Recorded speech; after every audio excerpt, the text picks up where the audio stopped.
మన గుంటూరు ఎమ్మెల్యే ఆ మధ్యన వివాదాస్పదమైన తర్వాత ఇప్పుడు ఆయన బాధ్యతాయుతంగా పనిచేశారు. ఎస్‌పీకేహెచ్ గవర్నమెంట్ అప్పర్ ప్రైమరీ స్కూల్‌కి వెళ్లారు.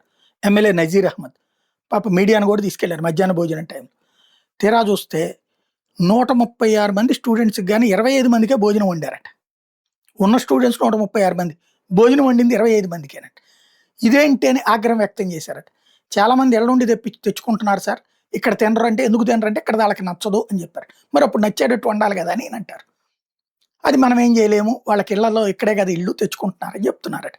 మధ్యాహ్నం 1 అయినా విద్యార్థులకు భోజనం అందలేదట. ఎమ్మెల్యే గారు వెళ్ళడంతో ఈ విషయం బయటపడింది. చివరికి ఆయన అసహనం వ్యక్తం చేశారు. ఆగ్రహం వ్యక్తం చేశారు. విధుల్లో నిర్లక్ష్యం వహించిన ఇన్ఛార్జ్ మీద విచారణ జరపమని ఆదేశించారు. ఉపాధ్యాయులు కూడా టైంకి రావట్లేదట స్కూల్‌కి. ఆ విషయం మీద కూడా ఎమ్మెల్యే అసంతృప్తి వ్యక్తం చేశారు. ఆ తర్వాత విద్యార్థులతో కలిసి భోజనం టేస్ట్ చేశారు. ఆహార నాణ్యతను కూడా పరిశీలించారట. ఇది తాజా అంశం.